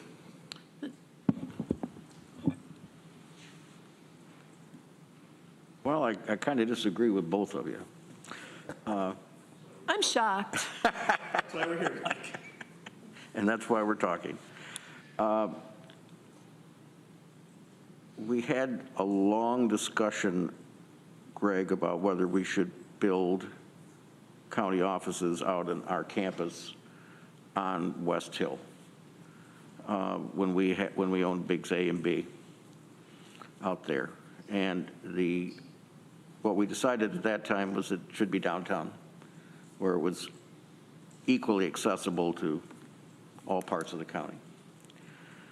But what you're talking about, building in a cornfield, that's happened in counties. Take a look at Tioga, which moved out of Owego. Lansing isn't exactly a cornfield. I'd hardly call the mall site a cornfield, but. But that's what you talk about when you talk about wanting to expand that way. And we're not going to solve that problem here today, but that's one of the reasons that we have DSS downtown. At the time, it was decided we wanted to keep our offices downtown. The other thing I want to say is that had this legislature not made the sad decision to sell the properties on Sears Street, we wouldn't be having this issue with the Red House. That could have been sold off without an issue. But we had a strong effort by the local community down there wanting to have those sold off, and a majority of the legislature wanted to do that to satisfy them. But we don't want to trap ourselves either. We've got to have the ability, and by doing that, to some extent, we did trap ourselves by taking that land away. So we have to be very, very careful when we talk about the Red House. Is parking a bad thing? No, it's not. Is it our first thing to look at? No, we bought that land because we thought we might need a center of government after we made another unfortunate decision, which was to sell the old library site, which we never should have done. But that's, again, a majority of that legislature wanted to do that because we had strong lobbying by developers, a particular developer, let's put it that way. And it's now taken almost 4 years to get that building anywhere near completion over there, but it will be on there, and whether that will be affordable, I'm not sure. I don't know if there's anything in Ithaca that's affordable anymore. Take a look at the websites for the realtors and see what houses and how much they're being advertised for. People are going to live outside of the city of Ithaca. And our workers, many of them, are going to live outside of the city of Ithaca. And they are going to commute into the city. And they're not all going to commute on TCAT buses because they're coming from Tioga County, they're coming from Cayuga County, Seneca County, Cortland County, Schuyler County. And when they arrive, and I know people in downtown Ithaca hate cars, but that's what people will travel in, their cars. And having a decent, clean, respectable, safe place for our employees to be able to park a car from time to time is not a bad thing. And we don't need to build a 6-story parking structure to do that either. So that's why we have a parking lot on over by the DSS building, and that's why we are allowing some parking in this area, at least temporarily, until we finally decide exactly what to do with the Tioga Street property. But our employees mean a lot to the people of Tompkins County. They don't work for the highest salaries in the world. We're not competitive often with Cornell, for example, but we try to make sure that morale is thought about and try to make this a good place to work.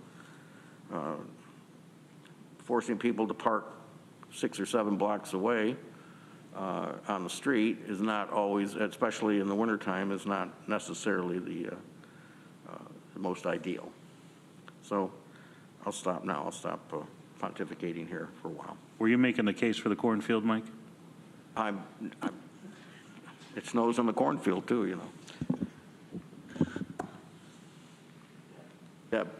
Yeah, there's a lot to unpack here. I agree with you on the parking issue, Mike. I understand that from a planning point of view, surface parking is anathema.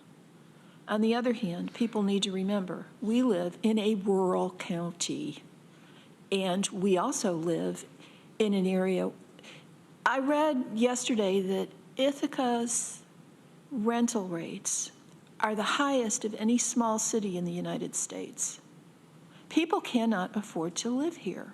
Our workers cannot afford to live here. Even if we paid them more than we do, they can't afford to live here. Many of them can't afford to live in our county.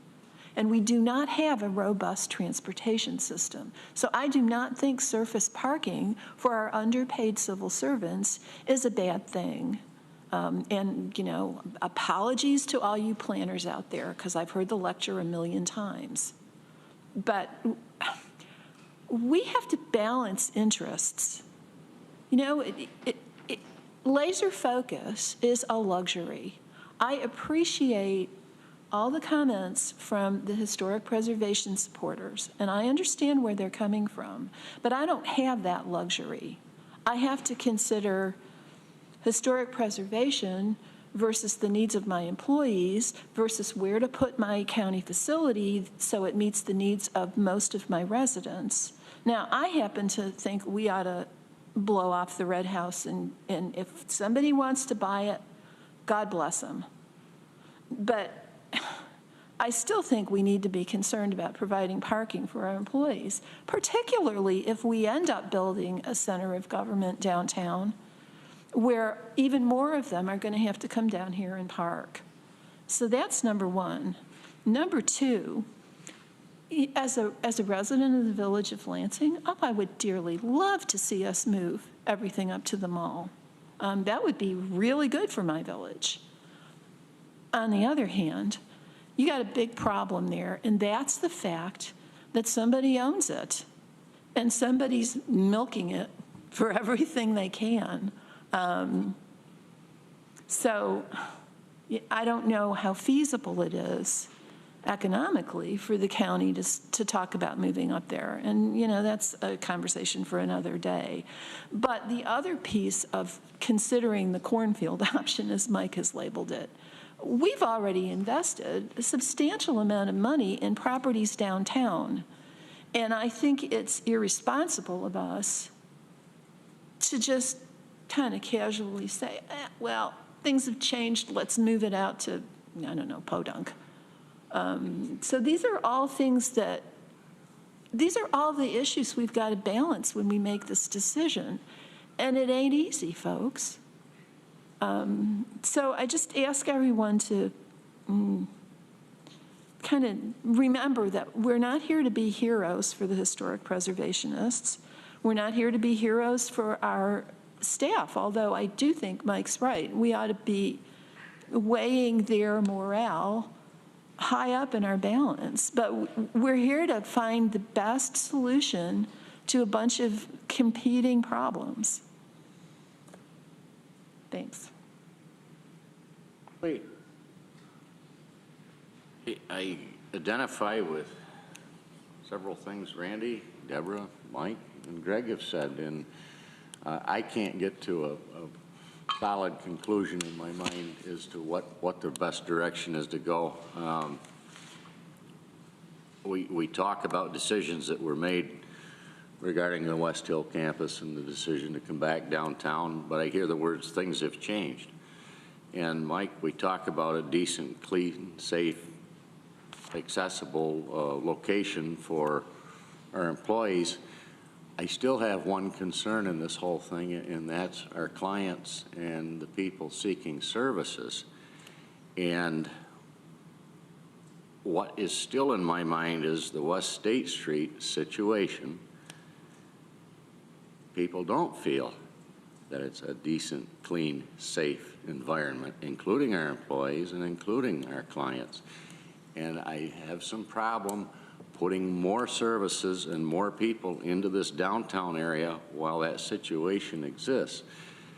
I still think there's a more holistic look that we have to take long-term at all of these county facilities, and some of the offices on State Street we may not want them to be there in the longer term. Do they factor into a center of government? I'm still not there as far as building a full center of government. I'm kind of with Randy. Maybe it's a couple of different facilities. And I still think the overall look is part of it. I sympathize on the historic preservation part. And I want you to know I've spent, as a private entrepreneur, I guess I've renovated a few buildings that probably would have been better off to have been taken down, but in the interest of preserving them, I personally have done so. And I've been a historian out in Groton for 40 years, so I have an appreciation for that. But at the same time, we've made a massive investment into a pretty good area here. And I'm not ready to cut loose of any property or any options yet while these discussions are taking place. So, you know, I can't give you an idea as to what my final thoughts are, because I think there's a lot of things there. I do have two questions for Arel, just to update my own calculations or thoughts. How much is new construction a square foot averaging for a governmental property? Ballpark. Yeah, that's in flux now. I would say we're probably in the 350 to 400 per square foot. I remember when we built the 911 center at 150 a square foot and thought that was outrageous. Yeah. and it wasn't that many years. It's been 20 years, I think, almost. It'll be 20 years next year, yes. Yeah. And the other question is, how many square feet are there in the red house above ground? About 6,000? Yeah, I think a little less than that, but yeah, I'd say probably closer to 5, between 5 to 6. Okay. On 3 floors, right? I'm pretty sure it's 3,600 is what assessment had. Yeah, and it's not ADA compliant, because as Mike just pointed out, it's on 3 floors, and, yeah. Okay, thanks. All right, let me take a time check here. We've got, I guess the question is, do we want to move into executive session with respect to 408? Do we want to not do that if we're paused on the seeker? Do we want to renew this discussion next meeting, or do you want to continue? What's the pleasure of the committee? Randy? I don't think we need to make a decision in the Red House right this minute. I would, first of all, Rel, thank you for clarifying what the process is with the courthouse. So if I understand it correctly, if we move all those people out, then we can ask for 100% reimbursement from the state for maintenance and that kind of stuff? Is that okay? Yeah, well, it's a pretty involved formula, but yes, we would recoup much more of our cost to maintain that building than we currently do, because any of the common areas, we pay a larger portion of that because we have county departments, but once it's solely occupied by the court system, then they would pay, 100%. Okay. Thanks for that. The other thing I think it's important to understand is what can the lot where the Baker building was or will be in the Red House even be used for? So what size building could we even build there? And would the city even allow us to do that? And for what it would be if we build a smaller building there, say for some department that needs to be moved in the near future. So I mean, if there's no use for that lot, if we can't build it, if it's just a parking lot, that is a different decision for me, is if we could build a smaller building there for. The city wouldn't control what building we built there. Right. Yeah, we're not subject to their zoning. Where does the historic district end, though? Because there seems to be a very different standard for county compliance if you're talking about strictly zoning versus historic preservation. Historic preservation is a different issue, but as far as zoning and what size building we could build there, that can be what we decide. But the size of the building can be limited by the amount of parking we need to maintain as well, right? So my point is the other lot aside that we spent a lot more money for, I think we're going to use that in some way, in my opinion. How that is, I don't know. But the building over here, would it make sense for, say, if we moved, say, the Office of the Aging, would it want to go in this big building over here, or should it be someplace else that's more conducive to elderly people? That's, so I mean, I'm just thinking, what's the right thing to do here? But if you can't build a building there that is useful, why even bother? So by losing the land that we have, if we sell the Red House, it limits what we can do there. So I'm just trying to understand the next step. So, Deb? Can I just say I'm a little concerned about this talk about building a second smaller building because, and Raul, please correct me if I'm wrong, but my understanding of the cost of construction is that it's always more expensive to build out, i.e., or build a separate building, than it is to build up on a foundation that you're already putting in. Am I wrong about that? For the most part, you're correct. It depends on how many stories, but yes, the foundations are more costly. So yes, the larger the footprint, you tend to be spending more for structure. I mean, the challenge there is that we have narrow frontage. So with the Red House, there's narrow frontage getting in. We wouldn't want a new building to be that close to the north property line as it is now. So it really limits the size of the structure, the height as well, and just access around the property. And it would be very expensive to build a second building too, because we would have to put all the same systems in and pay for the same systems in both buildings. You know, I know that y'all love to talk about this smaller, friendly little building on Tioga Street, but I think it's cost prohibitive. My point is that we need to make that decision, right? So in yours, the decision would be no, and maybe mine would be too, but I don't know what size building we can even build there, and what value it would be. So we need, if we don't make a decision on that lot, then how can we make a decision on the next one? So I think that's the first step. What are we going to do over there, if anything? Right. And I'd also like to know, even if it's only for a temporary purpose, if we find a buyer for the red house, how many parking spaces can we put on that lot for the time being, the lot that's left? Assuming, and I'm hoping that people will be reasonable if we can find a buyer for the red house. We've already given over the Sears Street frontage to INHS. We would be leaving the red house intact. I mean, I'm already hearing from people in emails, well, you shouldn't have parking there either. I mean, my God, people, give us a break. You know, we're trying to be good citizens here. We really are. But we have to look out for our employees. And these are employees that serve all of you. So I'll stop ranting now. Well, it's a good point, Deborah. Could I stop you just for a second? I didn't get an answer to my question. Do we need an executive session or not? Well, I don't think we're close enough to any kind of decision. All right, so that to need answers a that question. Executive session. Go ahead. It's a good point, though. If you truly think the property is marketable and somebody is going to want to invest the money to rehab that house, and with the size of it, you got to give them some parking. It's got to be off street, and we're going to have to carve off 8, 10 spots and still provide a right-of-way, a double driveway to get in there, which is back to the point. What are we left with when we do that? Not much.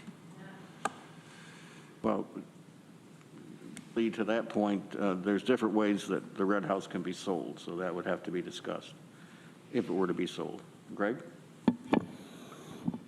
Oh, Raul or Katie, I don't know who can answer this. Did we seek any site plan approval, or did we get anything for the demolition of the Baker Dental building?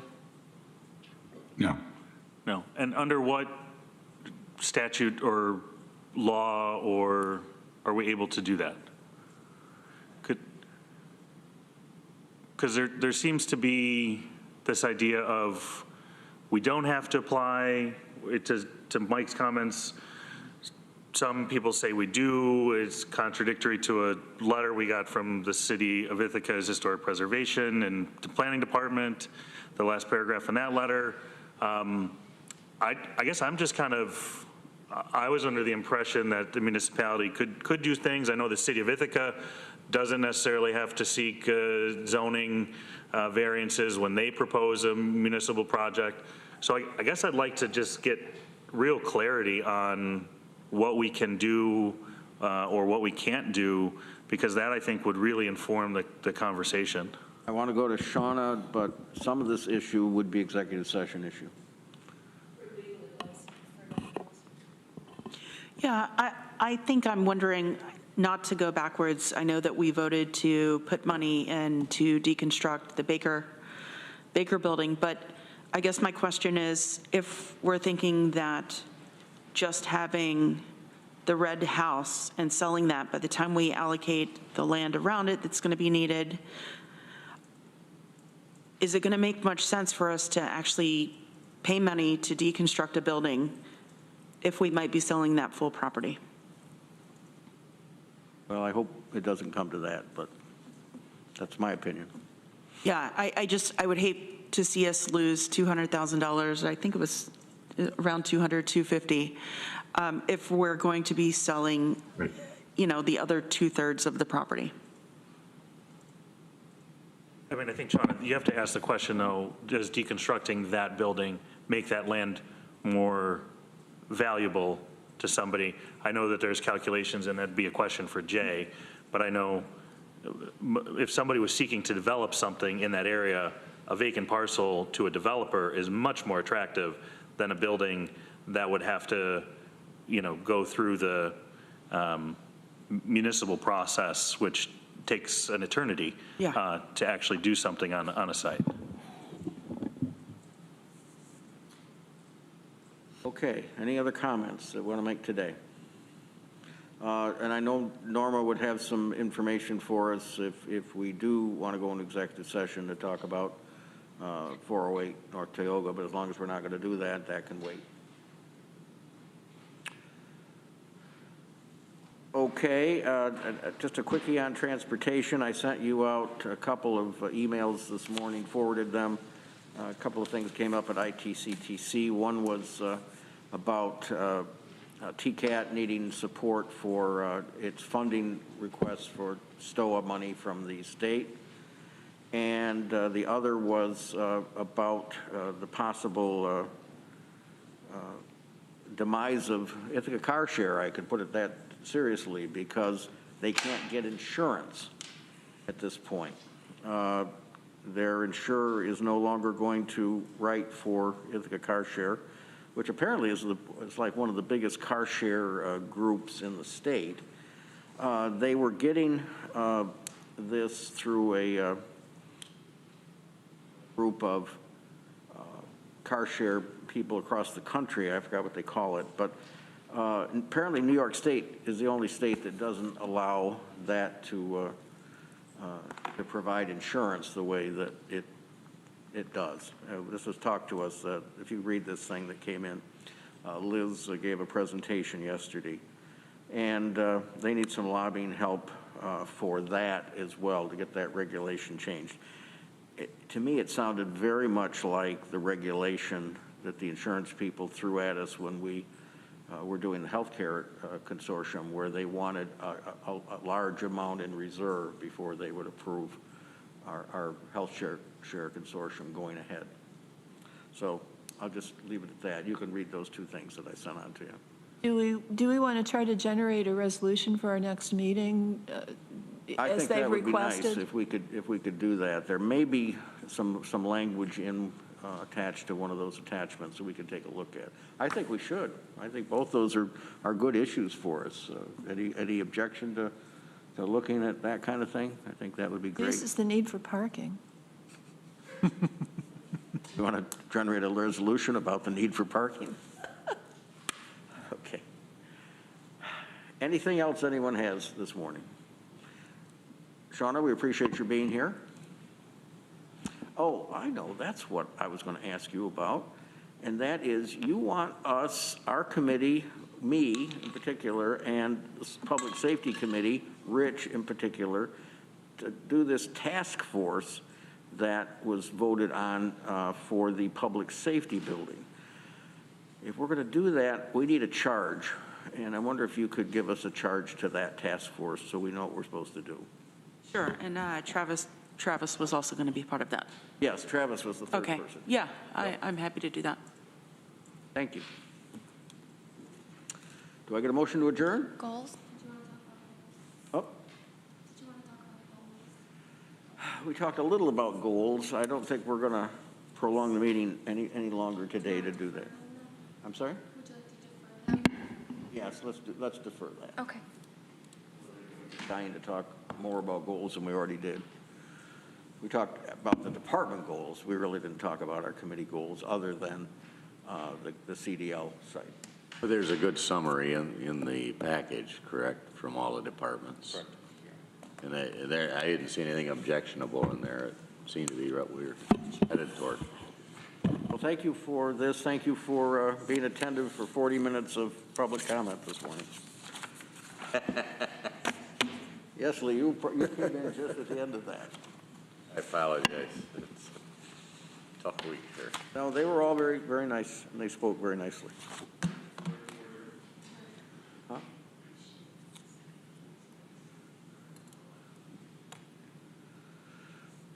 Thank you, Taylor. Interested in a copy of that? Are we out? Have we shut down yet? Recording stopped.